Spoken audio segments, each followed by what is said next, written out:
Hey gang, how you doing today? Hope everybody's doing fantastic out there. I'm gonna have Sharon just raise the camera a little bit. There you go. Now I'm in the middle of the frame, looking down. Anyway, we appreciate you guys. It's been a while since we did a video, and what I want to show you today is some of the things we've done over the last couple of months. Presently to the RV, little maintenance things and some upgrades and things like that. Not a how-to video, just kind of an overview. If you guys see something you really think is cool and you want to get more information, I'll have my phone number in the video and in the link in the description so you guys can call me, and we'll text and everything. So anyway, got lots of raw footage for other hikes we've done in these federal parks in the western states. That's upcoming, but we've been so busy here in Vegas getting stuff done on the RV and visiting family for Thanksgiving that I have not had a great deal of time to do those kinds of videos. So let me take you guys along, and I'm going to show you some overview of some of the cool projects we've done to the RV to make it more like a home.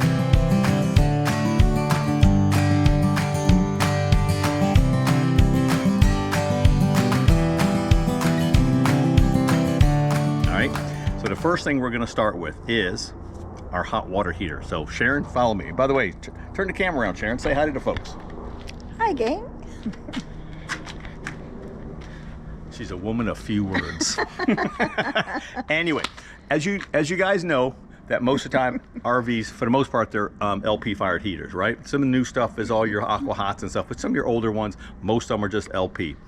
I've made ours LP. It does a fantastic job, but I also wanted electric for backup, and just because I like to do things. It's stupid of me, but I like to do things. So what I did is I added an electrical heating element to our hot water heater. All right, so I'm going to give you an overview. It's not going to be anything crazy. All right, so I'm going to have Sharon bring the camera down here. I'm going to show you guys what I've done. Just a quick overview. So come on down here, Sharon. As most of you guys recognize, this is our LP water heater. Not uncommon. Everybody else has pretty much got one. Same thing. But what I did is I took and I put an electrical heating element in here. I don't know if you can bring that up, Sharon, and show the folks that. Let me help you out with the camera angle. Right in here is where I put the heating element. All right, so now what we're going to do is we're going to bring it around, and I'm going to show you guys in here.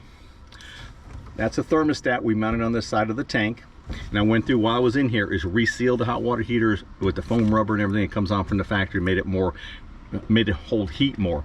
But what I also did is I put on the outside here a switch. Okay, so you can turn the hot water, the electric side of the hot water heater on and off. So right now I'm going to turn it on, and I'm going to show you guys another cool thing that we did. So Sharon's going to follow me into the RV,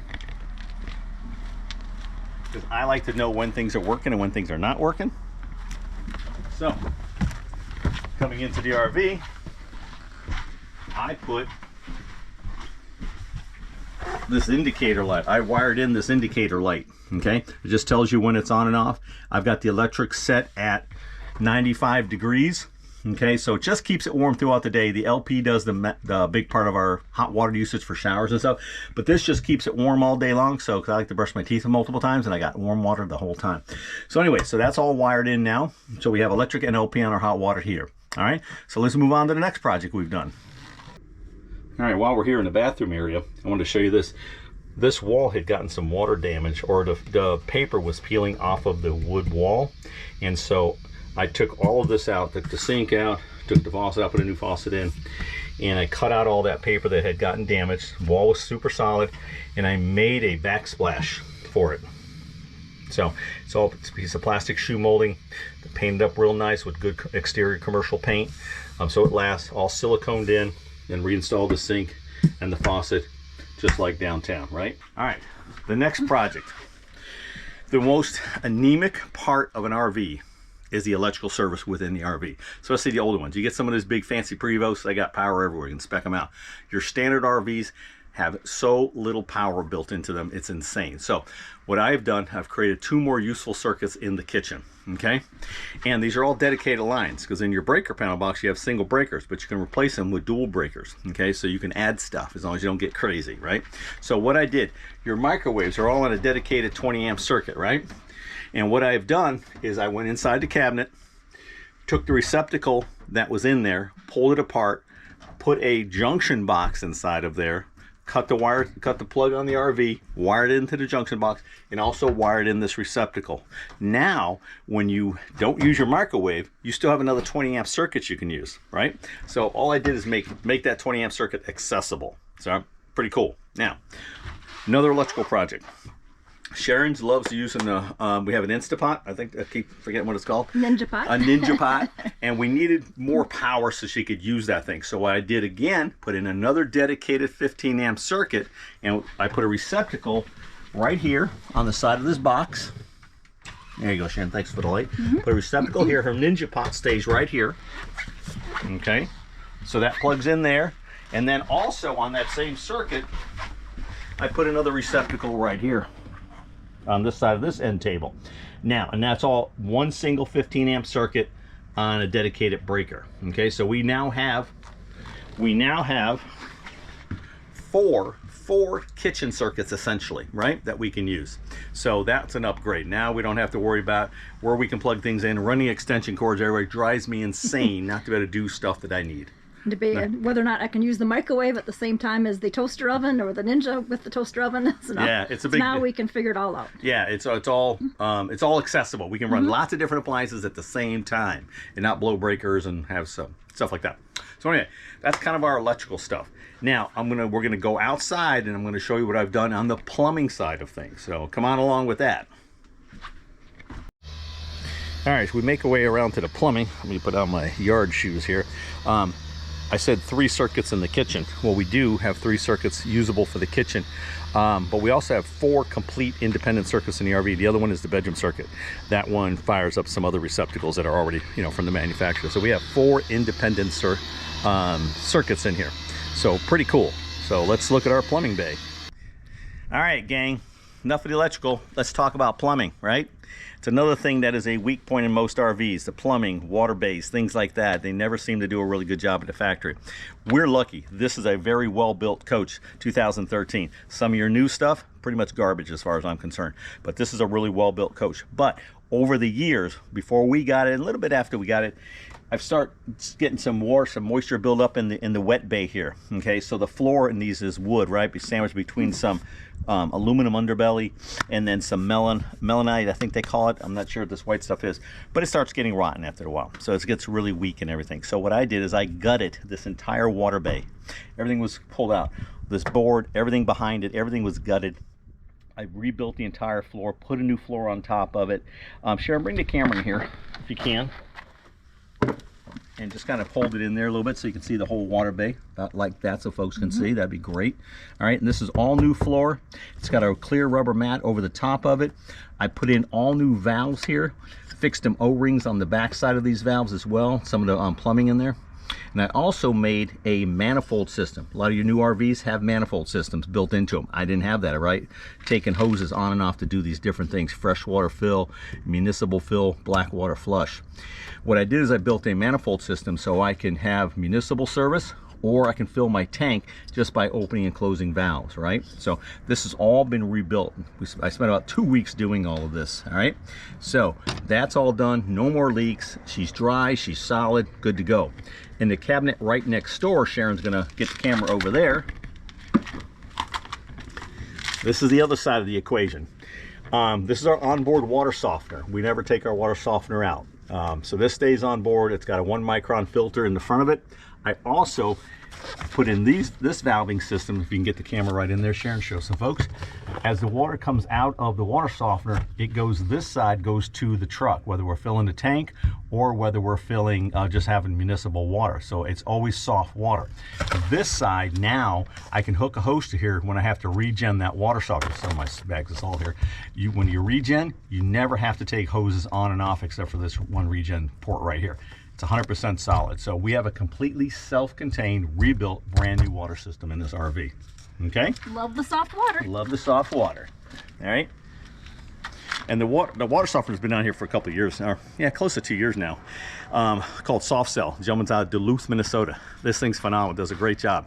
I regen about once a quarter. It doesn't even really need that, but I just do it because that's what I do. I'm stupid like that. Way overkill everything. So anyways, you can see, so we rebuilt this whole area. She's phenomenal now. She's going to serve us well.